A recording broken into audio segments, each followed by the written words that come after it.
I'm Dr. Brad Hulsebus, coming at you today with another edition of Ask the Chiropractor. So Ask the Chiropractor is our podcast where we feel if you have a question about chiropractic, you should ask a chiropractor, not anybody else. You'll see a lot of times when people have a question about chiropractic, they might check with their family doctor or medical physician first.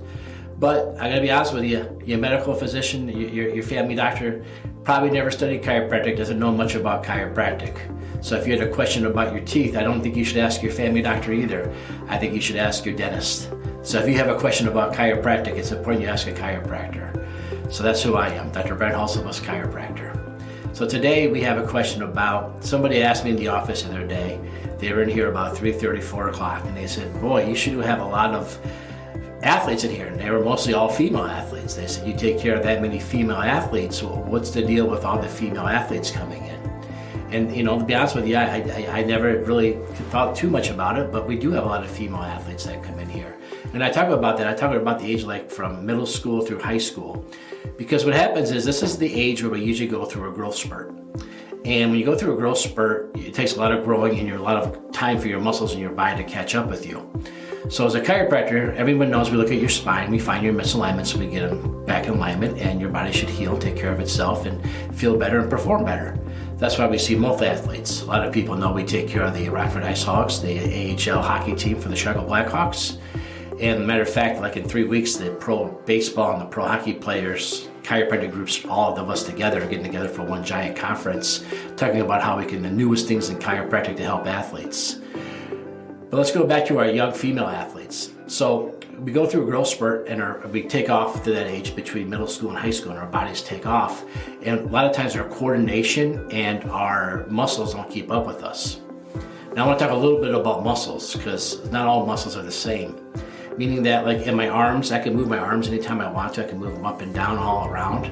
But I can't move the muscles between two vertebrae consciously. I can't like consciously just move. Like I can't sit here and say, okay, I'm just gonna move my C5. Nothing happened, okay? Because you can't do that. It doesn't work that way. Because the muscles of your shoulders and your arms and your legs, those muscles have a thing called Golgi tendon organs, GTOs. So your body has the ability to tell a Golgi tendon organ where it is in space and how to move it and keep it around. But your spinal muscles don't have those. Instead, your spinal muscles have a lot more neural connections coming straight from the brain and the spinal cord. And the job there is to help with what they call the righting reflex. What the righting reflex is, it says at all costs, their job is to keep your eyes level. What I mean by all costs, if I was to hurt my neck and have it turn this way to the left, well, my lower back's gonna turn to the right until I'm level again. And that's how you get a high shoulder and a low shoulder. So as chiropractors, we look at people all the time, we see how they're walking around, and we can see the two different areas evolve in the righting reflex, and we can kind of guess how we take care of somebody. And what happens is these muscles, they have 273 neural connections per square millimeter. Now what does that mean? The next closest is in your TMJ of your jaw, and those have around 70. So these are just so highly innervated. And what would happen is if you took somebody, you put a camera on them, and you record in slow motion, and you were to knock them down, and we were recording them coming down, you'd be impressed with the way their eyes stay level the whole way down. So that's the real job here, is to keep your head on straight. Because if you're not, you'll have blurred vision, you'll have slurred speech, and you'll have no balance. In other words, you'll look like you're drunk, okay? So that's what's going on here. So these muscles are very important to keep that coordination down, and your body will really turn and twist to try to keep up. So if you have an area in your body that's not really performing very well in that area, the other areas in your spine got to bend and twist more to keep up with that, and that puts a lot of extra stress on your spine and your back and your health. Let's go back to the young ladies. So if I'm a young athlete and I'm 12 years old, the high school age, and I'm just starting to go through my growth spurt, maybe all my muscles haven't kept up. And with the girls playing more and more competitive sports now, I graduated in '93. I think there's a lot more competitive opportunities now for girls to play in different sports than there were even back when I graduated high school. The girls are having a hard time keeping up with the age they hit puberty and the way the muscles grow. So these girls are out there, they're playing basketball, they're playing volleyball, they're falling, they're taking dives, they're tumbling, and their body's having a hard time adapting because maybe one part is, stuck and the rest of it's trying to keep up with it. And with the lack of muscle strength and muscle tone, they actually might require a little bit more compensation, a little more bending and twisting than somebody with a more established or more muscle tone than a young female athlete. So with that being said, when a young athlete, especially a female athlete, should fall out and twist or do stuff, there's going to be more areas of compensation involved than we typically see. So what do? Well, as a chiropractor, the first thing we do is we adjust them. We try to clear their spine up, try to get them back in alignment, keep everything nice and loose. But then we need to do some exercises. We need to get these muscles caught up. We need to help them. And these are called proprioceptive muscles. And what is proprioceptive muscles? Well, if I put my hand right in front of my face, I know exactly where it is. I know where it is, I can see it. If I put my hand behind my head, I can't see it no more, but I still know it's there. That's proprioception. And proprioception has a lot to do with balance and coordination also. Matter of fact, when you see someone near the end of their life, they lose their proprioception. And you'll see this because an elderly person, when they're walking, they typically watch their feet. Where they're going, they don't trust their feet. And when they go to sit down, they'll look left and right and they'll take their time sitting down because they're not confident their rear end is going to hit that chair the right way. That's a loss of proprioception. And so the best athletes I've ever taken care of, the ice hog players, some of the guys I've seen have in the locker room doing some stuff, like just being guys, it's pretty impressive the proprioception they have.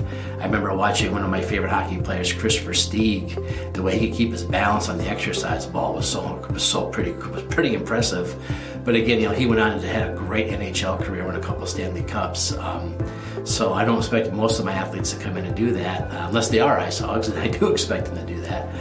But most of our typical high school athletes, we don't expect that much. So what can we do? So what we can do, and this applies to everybody, but particularly the young female athletes, I really recommend getting an exercise ball. And what you do is you sit in that ball and you have to keep your balance, right? So you can't sit in the ball for 2 or 3 minutes. You gotta sit in the ball for 30 minutes. You gotta get in that ball and don't get off for 30 minutes. But you get in that ball and that ball's wobbly, it's gonna move around. And as it moves around, you try to keep your balance, you try to keep your proprioception, you start making these proprioceptive muscles fire like crazy. And as they fire like crazy, guess what? They get stronger and stronger. And as they get stronger and stronger, it gets harder and harder to cause extra damage to them when you have an issue in your spine, and you can rebound, heal, and get better faster as you get stronger. So that's the basic thing I would do, is just have them sit at an exercise ball for half an hour a day without getting up. If you get up, you sit back down, you restart your clock, and you're at 30 minutes again. So that's kind of my rule on that. Now, if you have an athlete, you want to go to the next level. Some of us say, that's great, doc, but we want to do even more. What's a more aggressive way to do it? Well, get a Basu ball, B-O-S-U, a Basu ball, and then flip it upside down. Put the round side down, the flat side up, and then you stand on there. Now you're on an unstable surface standing up, and now you play catch if you're a softball player. Now you bump the ball against the wall if you're a volleyball player. If you're a basketball player, raise the hoop up, same height as the Basu ball, and then shoot free throws. So if I can shoot free throws on an unstable surface and hit my shot, can you imagine what would happen during a game? If I could do that and somebody was to bump me, I'm not gonna budge. I'm strong, I got a good core. And not only that, but if I was to get knocked down, or if I was to dive for a loose ball, I'm much less likely to mess my back up and cause other issues because I have that strong stabilization core. So I hope that makes sense.